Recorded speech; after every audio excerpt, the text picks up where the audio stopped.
Coucou tout le monde, j'espère que vous allez bien. C'est bientôt Noël et pour la plupart d'entre nous, ça veut dire qu'il va falloir acheter des cadeaux et les emballer pour pouvoir les offrir. Du coup, j'avais envie de vous faire une vidéo avec quelques idées de cadeaux éco-responsables et surtout avec des idées d'emballage réutilisable, éco-responsable et non jetable pour éviter de faire plus de déchets que ce qu'on fait à Noël. Vous connaissez déjà peut-être le terme, on appelle ça des furoshiki et en gros, c'est tout simplement emballer nos cadeaux avec des tissus plutôt qu'avec du papier cadeau qu'on jette ensuite. Donc dans cette vidéo, je vais vous donner quelques idées de cadeaux, des choses que moi on m'a offert, des choses que je compte offrir aussi. Et en même temps, je vais vous montrer comment les emballer avec un tissu. Avant de se lancer dans la vidéo, je vais juste vous montrer vaguement les tissus que j'ai utilisés. Et surtout pour vous dire que ce ne sont que des tissus que j'ai achetés à la friperie, donc des tissus de seconde main, parce que évidemment c'est un coût de rajouter du tissu à un cadeau. Du coup j'ai acheté plein de types de tissus, si vous me suivez déjà sur Instagram, vous en avez vu quelques-uns. Il y a par exemple ceci, ou encore, alors ça c'est des carrés de tissu, comme ça. Bref, que des tissus fluides et je mets vraiment l'accent dessus, il vaut mieux que ce soit des tissus fluides pour que ça fasse un bel effet et pour que ça rende bien parce que ce sera beaucoup plus difficile avec un tissu type coton épais ou lin, vous pouvez toujours essayer mais ça risque de rendre moins joli.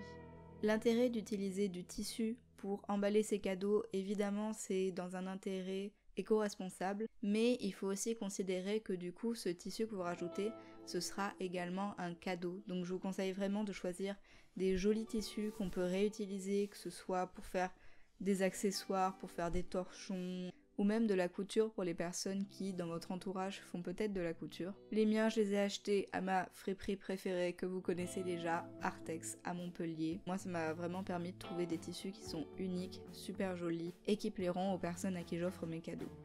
Donc, lançons-nous dans la vidéo.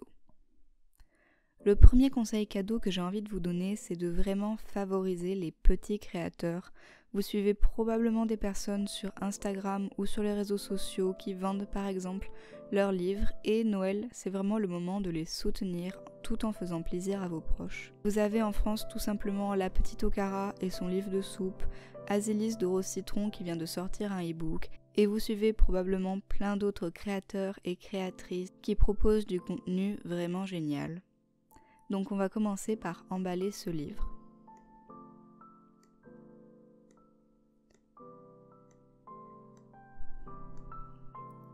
Alors je vais pas trop commenter parce que les images parlent d'elles-mêmes, mais je commence avec un tissu fluide carré, c'est carré de manière générale.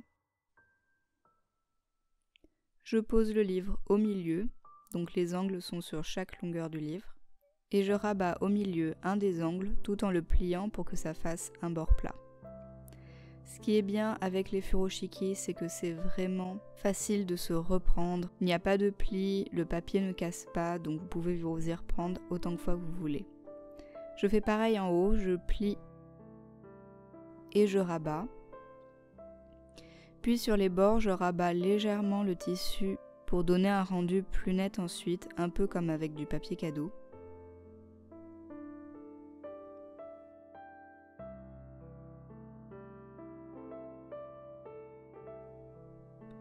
Et en le tenant plutôt fermement, j'amène les deux pans et je fais un nœud.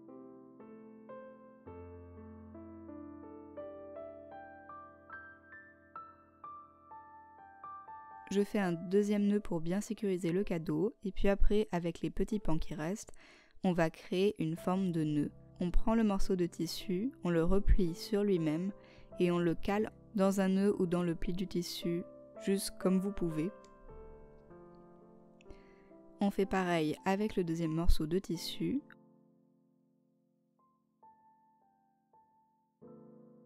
Et voilà un livre bien emballé.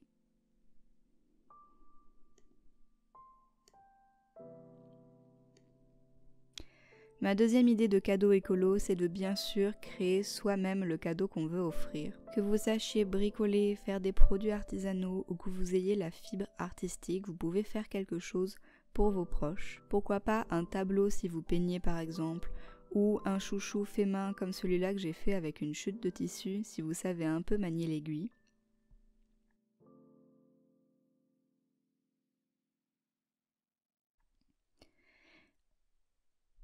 Alors là, vous voyez que je mets le chouchou dans une boîte, c'est parce qu'il y a certains cadeaux qui sont vraiment compliqués à emballer avec du tissu.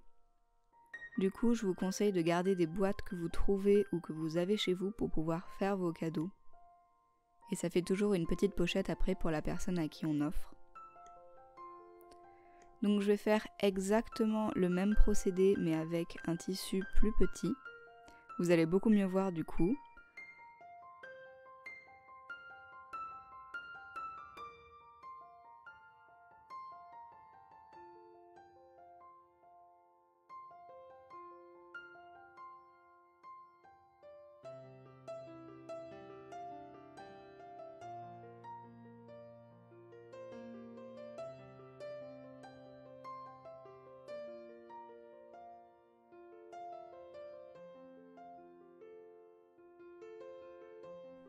Il ne nous reste plus qu'à faire la forme de nœud et c'est fait. C'est vraiment le furoshiki le plus simple et le plus répandu je trouve, donc c'est pour ça que je vous le remontre une deuxième fois parce que c'est probablement celui que je vais faire pour tous mes cadeaux.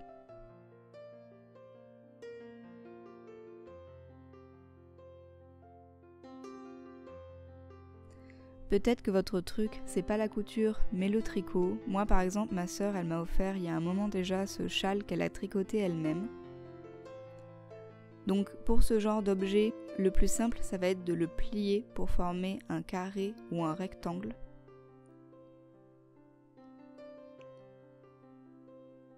Et on va refaire pratiquement le même pliage. Donc je pose mon cadeau sur un grand tissu carré.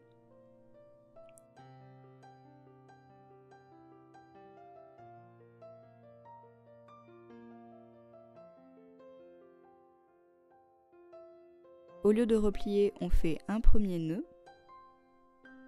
Il faut bien garder les pans qui restent pour pouvoir après les renouer ensuite. On prend les deux autres angles qui nous restent, on fait un autre nœud. Et puis les deux petits pans qui nous restent, on refait un dernier nœud pour bien sécuriser. Et là, comme toujours, on va prendre les pans de tissu qui restent pour faire une forme de nœud. Donc si vous n'arrivez pas avec vos doigts à caler le tissu dans un pli, vous pouvez utiliser quelque chose comme une baguette chinoise qui pourra aller plus loin sans abîmer le tissu. Donc une fois que j'ai fait le nœud avec les gros pans qui restaient, je fais pareil avec les deux petits morceaux de tissu qui restent. Et voilà, on obtient un double nœud super joli.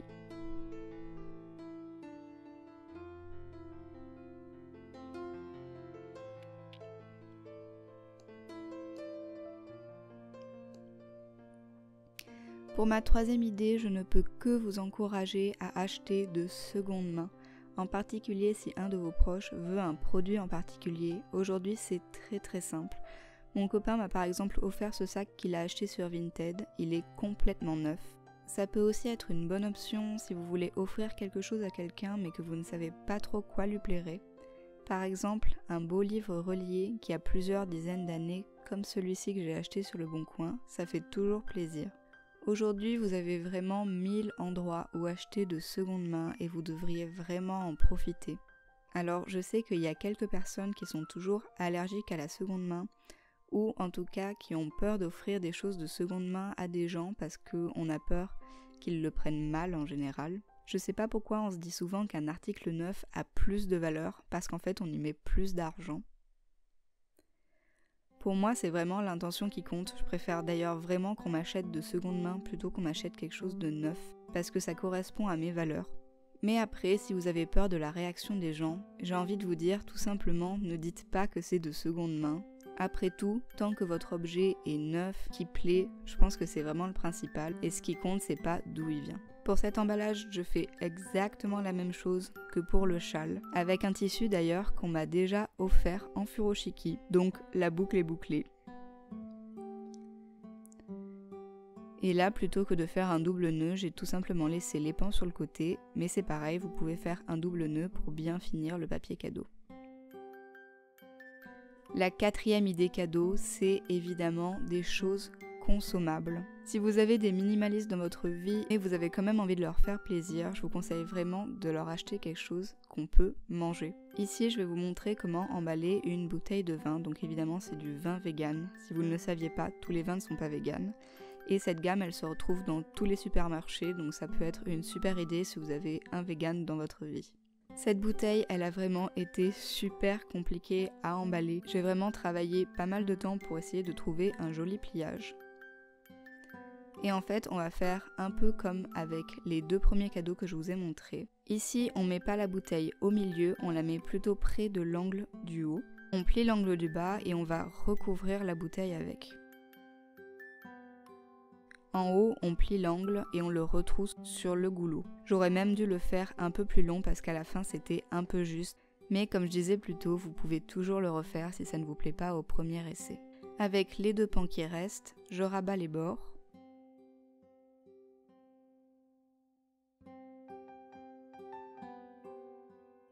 Je fais un nœud bien serré.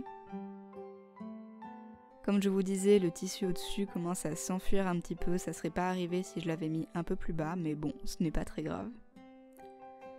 Je fais un deuxième nœud pour bien sécuriser. Et comme d'habitude, je vais faire une forme de nœud avec le tissu qui reste.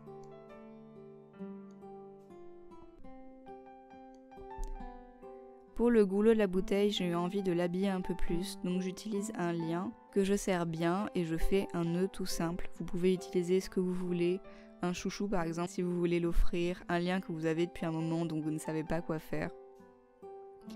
Tant que ça fait joli et que ça finit d'habiller le cadeau, ce sera très très bien.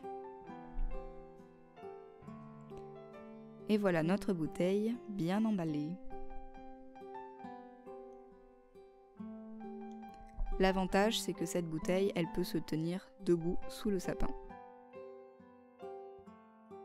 Pour finir de décorer ou de personnaliser vos cadeaux, vous pouvez toujours ajouter une petite chose. Par exemple, une jolie feuille d'automne que vous glissez dans le nœud, qui peut faire office justement de joli marque-page si vous offrez un livre. Vous pouvez aussi y glisser une branche de sapin pour faire plus hivernal. Vous pouvez aussi écrire un petit mot personnalisé pour vos proches, le glisser par exemple dans une petite pochette ou tout simplement entre les plis de votre furoshiki. Là, je l'ai glissé dans une petite pochette pour l'attacher tout simplement au lien de la bouteille. Vous pouvez toujours trouver d'autres idées de furoshiki sur YouTube, il y en a plein. J'ai choisi toutes celles-là parce que je trouvais que c'était les plus simples et les plus jolies. J'espère que vous allez les recréer et surtout m'envoyer des photos sur Instagram. Si vous hésitez toujours pour vos cadeaux ou que vous manquez vraiment d'idées, je vous invite à me suivre sur Instagram parce que je vais essayer justement dans les prochains jours de donner des idées en story de cadeaux à acheter et des idées vraiment précises, des cadeaux abordables, des cadeaux éco-responsables. Donc je vous mettrai le lien dans la barre d'infos et il vous suffira de cliquer dessus et de voir mon nom pour aller vous abonner sur Instagram. Il y a un autre type de cadeau dont je vous ai pas parlé ou en tout cas que je n'ai pas montré sur la vidéo, c'est bien sûr les expériences. Par exemple, vous pouvez offrir à quelqu'un une journée au spa, un massage, un voyage pourquoi pas, un concert s'ils ont prévu d'aller à un concert et qu'ils n'ont pas encore acheté les billets. Faites attention cependant aux box de cadeaux où par exemple on aura un week-end en Europe ou des choses comme ça parce qu'en fait ces cadeaux peuvent vite devenir des fardeaux. Dans ce genre de box, il faut souvent choisir son voyage à des périodes très précises, par exemple de novembre à février ou carrément hors période de vacances. Et en plus de ça, il faut aussi rajouter le prix du transport. Du coup, si vous avez vraiment des globetrotters dans votre famille ou dans votre entourage, ça peut être intéressant. Mais si c'est des personnes qui n'ont pas vraiment l'habitude de s'organiser pour un voyage, qui n'ont peut-être pas forcément le budget non plus, pensez plutôt à quelque chose qui peut se faire pas loin de là où ils habitent, qui est facilement accessible et auquel il ne faudra pas forcément rajouter un coût. Donc j'espère que cette vidéo vous a plu et vous aura appris des choses et vous aura aussi donné envie de chercher des cadeaux éco-responsables pour vos proches. Je vous prépare encore plein de contenus vidéo pour Noël, donc si ça vous a plu, surtout abonnez-vous à la chaîne. Si c'est pas déjà le cas, vous pouvez me suivre sur les réseaux sociaux, Facebook, Instagram, majoritairement Instagram parce que c'est là où je poste le plus et où je partage le plus avec vous. Merci d'avoir visionné la vidéo et dites-moi en commentaire ce que vous espérez recevoir pour Noël ou au contraire ce que vous allez acheter à vos proches. Je vous fais des gros bisous et je vous dis à très bientôt.